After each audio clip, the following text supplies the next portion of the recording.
Hey there, I just recorded a video on some TSW tips, and now I'm actually going to go over how I prepared for TSW. It is on my blog if you're interested in reading all the content, tswskinwar.wordpress.com. But I'm just going to run over it real quick because I know that not everybody is a reader, and some people just need a quick little video recap, and that's it. So just wanted to kind of go over, like for us, when I came across TSW, it was October 31st, 2016, and so we actually planned January 1st, 2017 as our start date, as my start date, but as a family, our start date, right? Because everybody around you has to be prepared. So we ended up setting a date, making a plan, and in the meantime, it was research, ask questions, pray, research, ask questions, and pray some more. We wanted to make sure that we had kind of prepared ourselves and those around us, and especially talking to our little boys at the time. Their ages, they were 5, 7, and 9 when we started. They're now a year older. As I talk to you now, I'm currently at 18 months withdraw. But anyways, yeah, it's just really worth mapping things out so that you feel more prepared, so that you know what's going to happen, and as you're sharing, you know better how to coach people through what you're going to be going through. And we always prepared for the worst. So there were so many people who were saying, oh, you're not going to be that bad, don't you worry about that, like you're over exaggerating. And I would say kindly, I'm sorry, like I've been on topical steroids for over 30 years, okay? I have seen what happens to people that have not been on them that long, and it is a crazy, vicious withdrawal. So I am preparing for the worst, and hey, if I don't get that bad, that's bonus. But right now, I'm going to take this the most seriously I've ever taken anything in my whole entire life. And to be honest, you guys, I pretty much felt like I was preparing for the death of me for the next 2 years. I know that it's anywhere from 1 to 4 years to withdraw. I felt like 2 years was a really good indicator, like to tell people that it's serious enough, it's going to be long enough. If it takes longer, it takes longer. If it's done sooner, great. But I wanted to be able to prepare myself mentally and those around us to say, hey, this is a really big deal. I need you guys to be there for us, or at least be aware of what's going on. All right, so another thing, I know a lot of people out in the TSW community might have a hard time with this, but we need to find supportive doctors.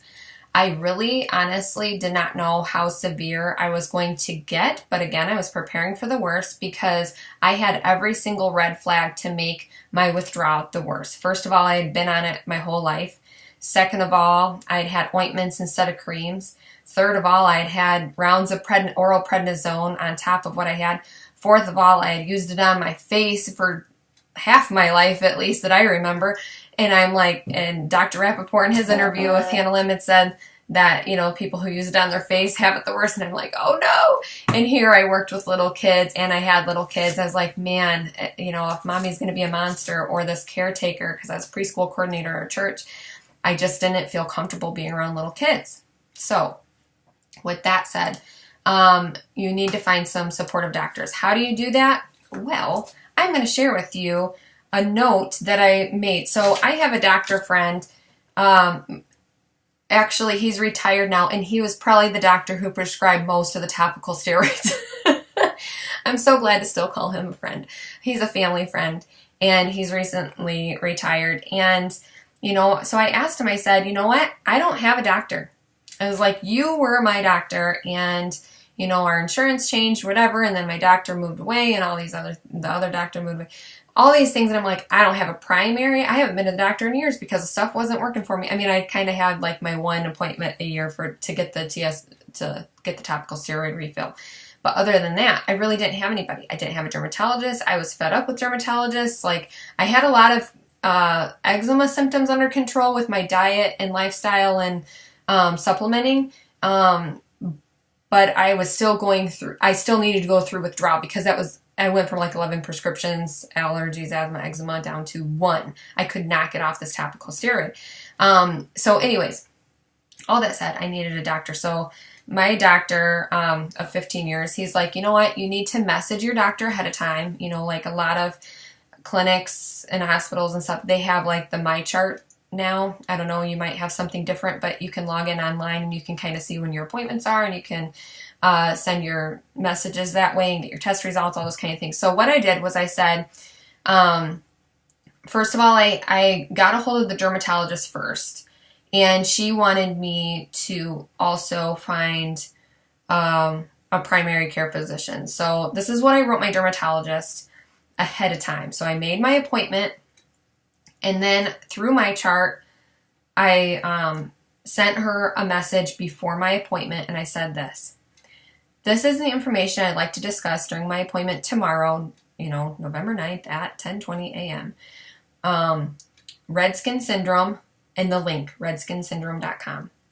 Interview with Dr. Rappaport and topical steroid withdrawal patient. The YouTube video on Dr. Rappaport and Hannah Lim.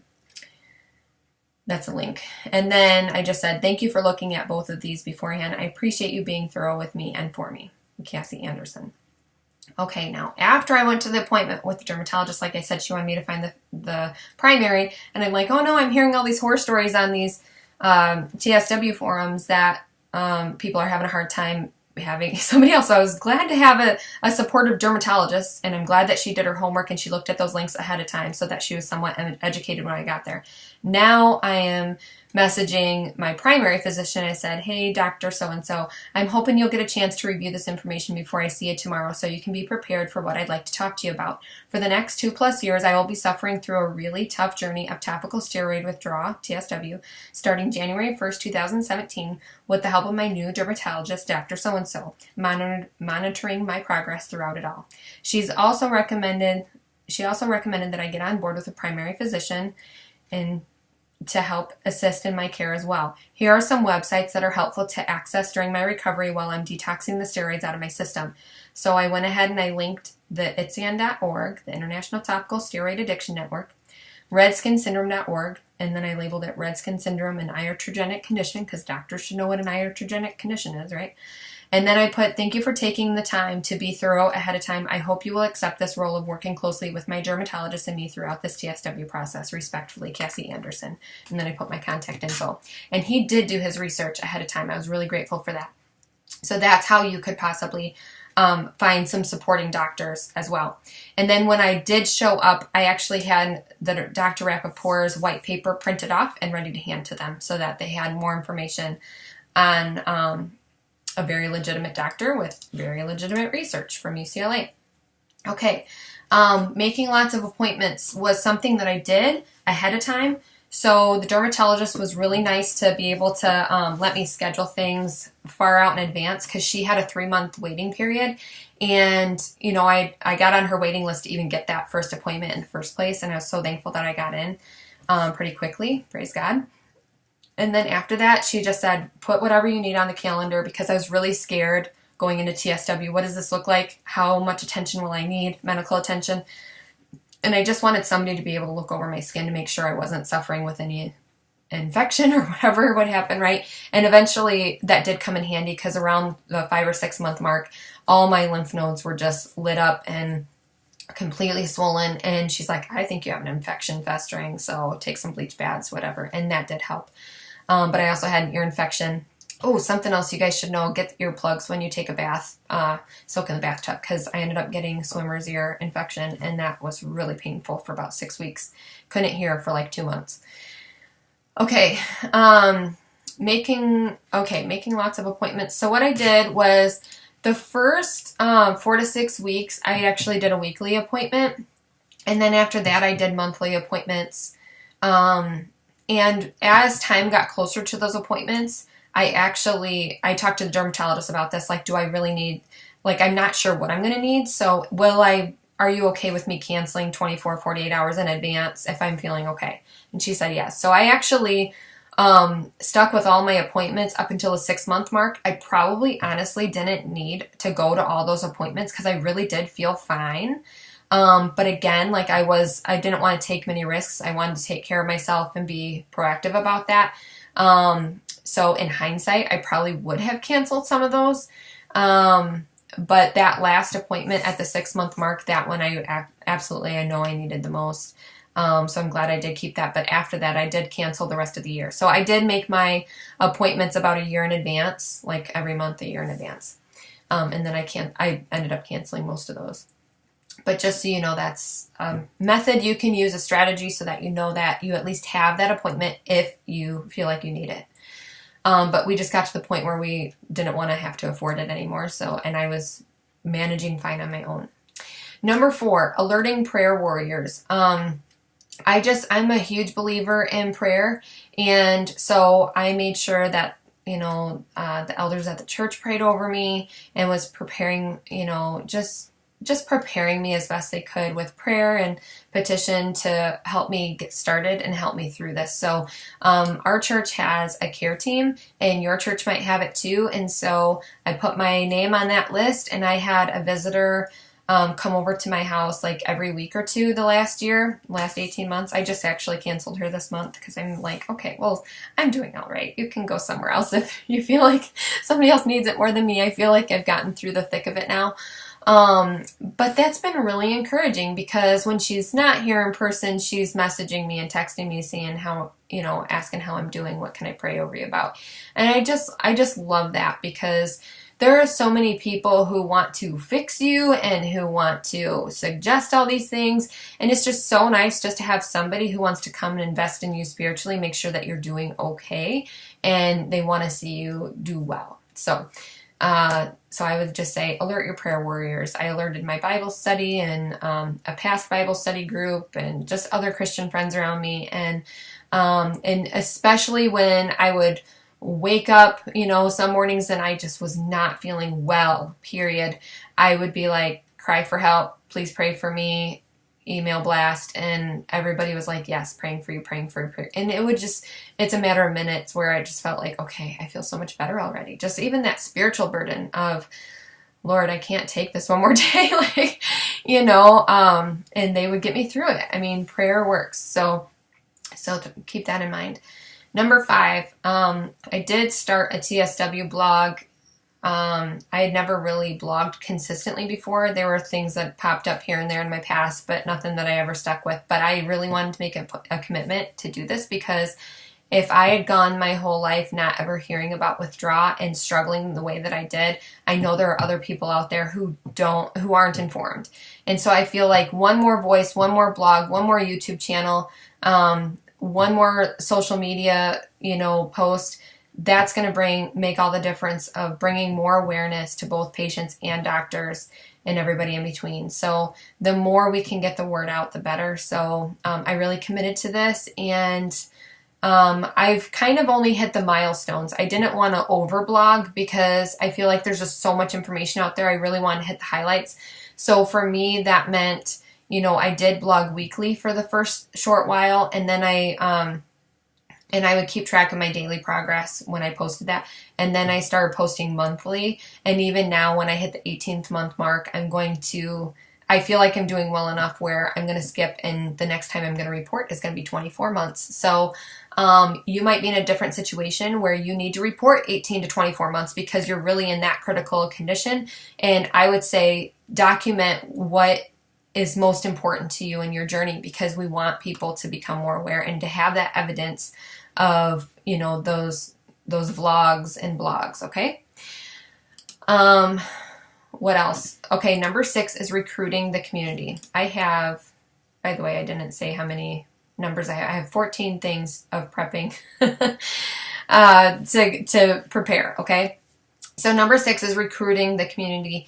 To me, it's like, I have been my kids' primary caretaker since the day they were born. And that's all I've known, being a homemaker and a mom. And so for me to feel like I'm falling off the face of the planet, and how is the house going to stay together? How are my kids going to function without me being there every second, doing everything for them? What does this look like for us? Now, you might have younger kids who need more attention. You might have older kids that are fine. You're going to have to make that decision for yourself and how you're going to tackle that. For us, I felt like we needed to share with those around us, immediately around us, that were close to our family, so that they knew how we could use them. And you guys, I am not like a needy person overall. This has been so new to me, asking for help. I've always been very independent and always been helping others, right? And so for me, I'd have to go to people and say, hey, this is our situation. We're going to start TSW soon. And I don't know what that looks like for us, but I'm going to plan on the worst case scenario. And there might be times where I would like to call on you to give my kid a ride, to give my kid a haircut, to, whatever it is, to love on my child, and to give me some time during the day or during the evening to take a long bath, or to do whatever it is that I need to do to take care of myself. And so I would call on them and just say, hey, I know it takes a village to raise a child. Will you help me raise mine? And that's very humbling. But it is something where I'm like, if I can't take care of them, I want to call on people who are adequate enough and who I trust around me to be able to fill in the blanks for me. And everybody, I can't even tell you, you guys, I really heavily didn't need everybody all the time by any means, but it was so nice to have people who were well informed, who knew what to expect, and who were willing to come around and love on our family. And that has made such a world of difference over the last 18 months. And I'm still not done. As you can see, I'm still, still have things happening. But I feel like I'm over the thick of it. So I just totally feel blessed to be this far along. So another thing in the community, I just want to make sure I'm not jumping ahead. We did inform, the next one, number 7, involving the school. We decided to share with the assistant principal and with the social worker at the school and the kids' teachers, because we wanted to make sure that they understood our situation, because this was midway through the school year. No longer was I going to be completely dependable for rides to and from school, or, providing the whole class with treats or something. Like, I just wanted to make sure that regardless of what happens, I wanted the school to be aware that if the Anderson family is falling off the face of the planet, they understand why. And you guys, I was able to still do most everything throughout the whole school year. If there was anything that was hard for me to do, I just inform the teacher and say, hey, this is our situation, and we'd figure out a way to make it work. But it was nice to have the teachers aware of what was going on, and I sent them all the blogs so that they could kind of keep up, so that they could follow along too. And I did have teachers that subscribed to the blog so that they could be like, emailing me, or if they saw me at a parent-teacher night, they'd be like, oh my goodness, you look so good. I just saw your last month report, and wow, So it was just really nice being able to inform them.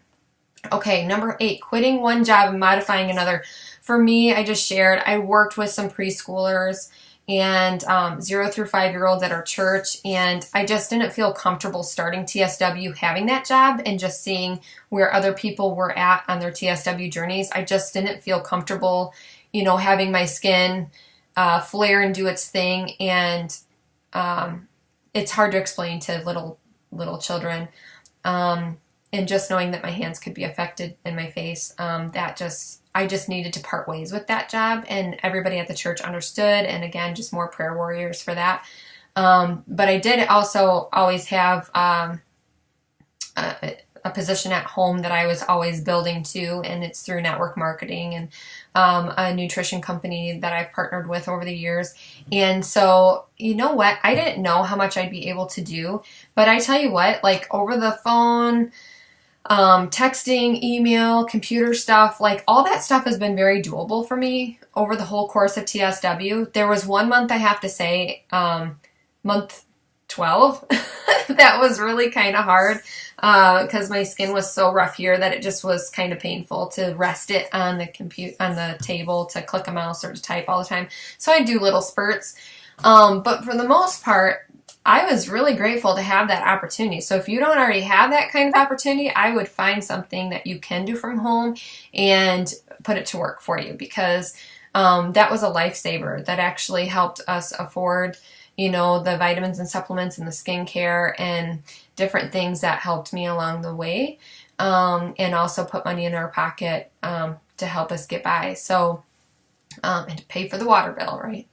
By the way, our water bill only went up probably about $10 a month with all the baths that I took. So if you needed to know anything like that, I know it's always nice to know budget-wise what to expect.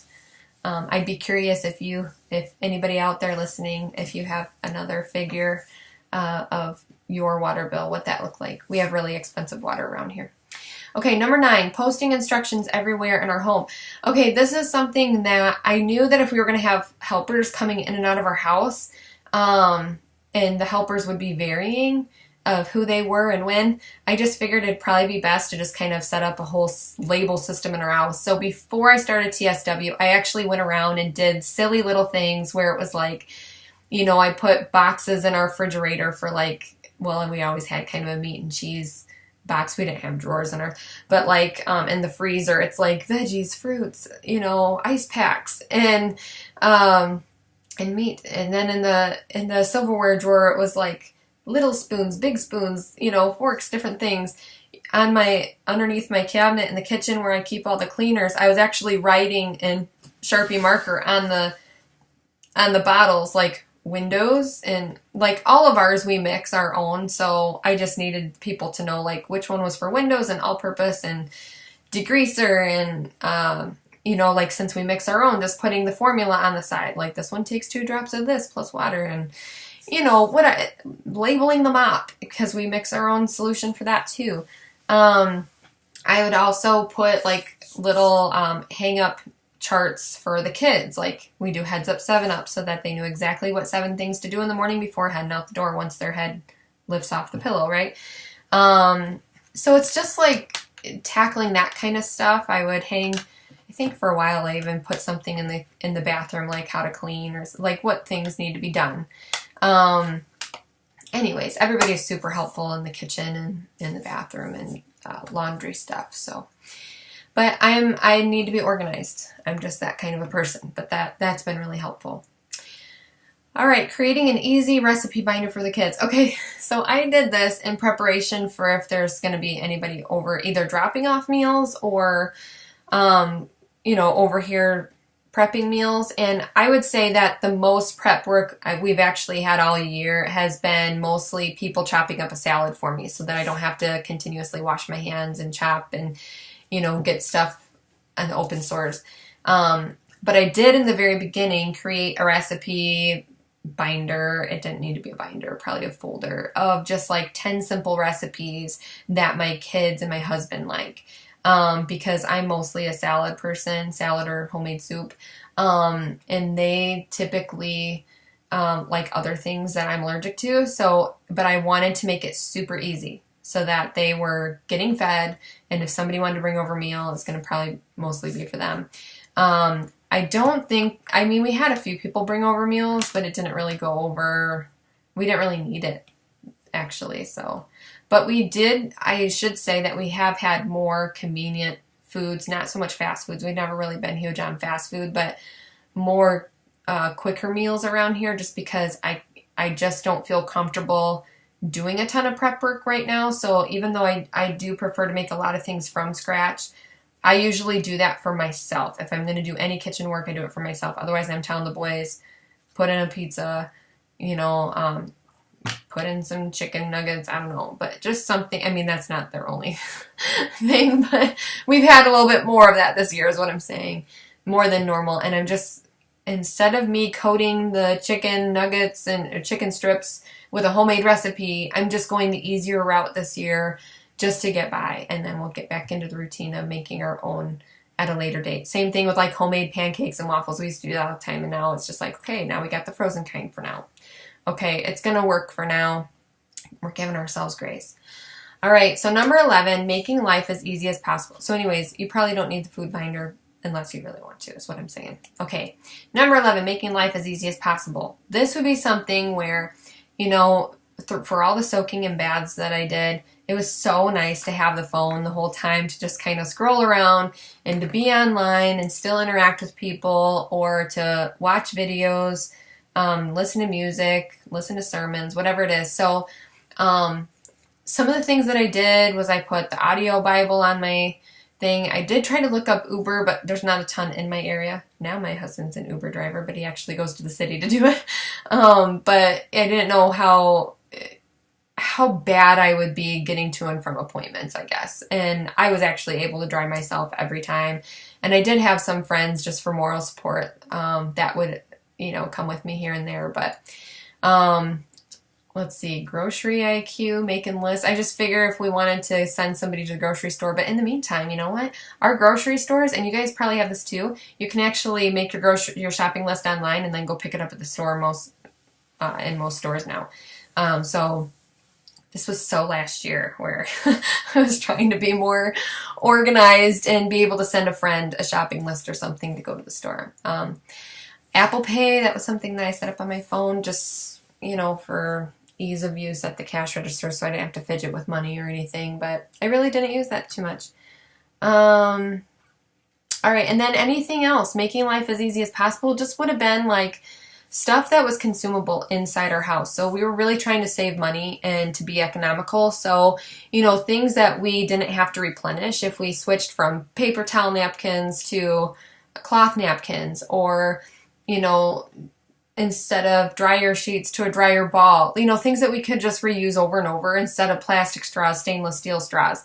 It was just stuff like that we just kind of converted some things. And then it was just less to have to pay for and consume and spend money on moving forward. And that should be kind of the norm, no matter if you're going through withdrawal or not. But that was just something we were taking a better look at with a fine-tooth comb. Can't talk.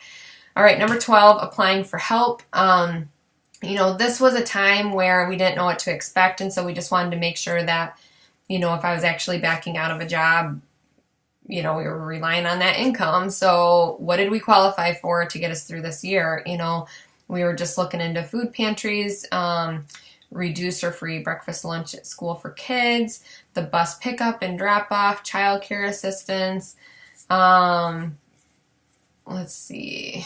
I put on a whole bunch of applying if you need to apply for Medicaid or something. If you need an RX delivery system, prescription delivery system or whatever else, you just have to cross that bridge when you come. But again, I was kind of expecting the worst and I really didn't need a lot of these extra services. We didn't as a family. So it's something that I think everybody should look into ahead of time. And the only reason why I did this was because I saw a video on somebody who was on disability while going through TSW. And I just figured everybody went through disability. And actually disability is something quite challenging to get, by the way. But I really didn't need it. I felt like I was still capable of working from home. I just needed some modifications to, have ice packs on me all day or something. I mean, it really wasn't anything. Sometimes, it was hard to look decent. So if you need to be in an office looking sharp, sometimes that's not always completely, you can't always look glamorous during this process. But I would say if you can, work remotely, that would be great from home as much as you can. I'm sure your boss will understand. Okay, and then number 13, I just put on there hugging before it hurts. Make sure you get in all your cuddles and loves from your kids as much as you can. I was still able to cuddle my kids throughout the whole thing. There were definitely times where, for a few hour stretches here and there, it was too painful to really hug or cuddle, or I was too warm or something. But I was always able to show my kids my family affection.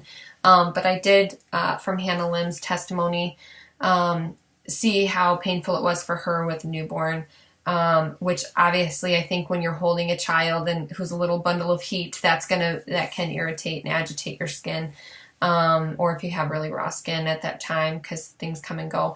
I can see where that can be a problem, but I'm glad to report to you that I was able to love on my kids the whole time. It wasn't a problem.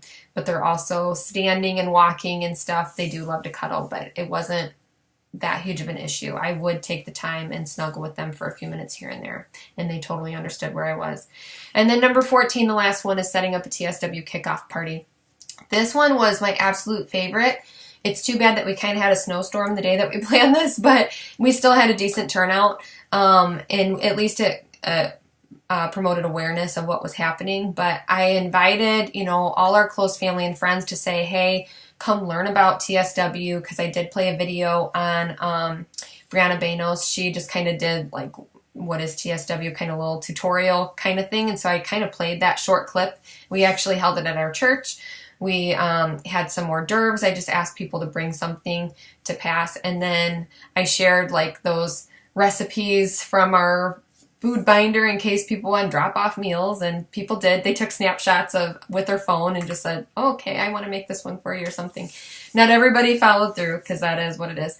But you know, we asked for things like ice packs and zinc cream and ace bandages and bed sheets and grocery cards and anything else that seemed like it would be helpful. Now, of course, this is before I went through the throes of TSW, so I'm just kind of gathering all the information of what I heard elsewhere. I would say that ace bandages are not something that you need to get. It might work for others, but I'm latex sensitive, and it totally swelled my skin every time, and so I just actually avoided ace bandages. And my skin was so hot and bothered that I couldn't really wrap it tight with anything, so I just wanted ice on my skin the whole time, or for it to breathe. I would say bed sheets were really helpful though, because first of all, if you can get cotton and white without dyes, without anything, just simple basic sheets, you're going to need those, because you're going to change them quite frequently with the blood spots and oozing and different things. And so it's just nice to have more to switch out. Okay. And other than that, I think that's good. So anyways, if you have any other questions, drop your comments or questions in the comment section below. And I have one more video to share with you about prepping. Okay. All right. Stay tuned. We'll talk to you later. Bye.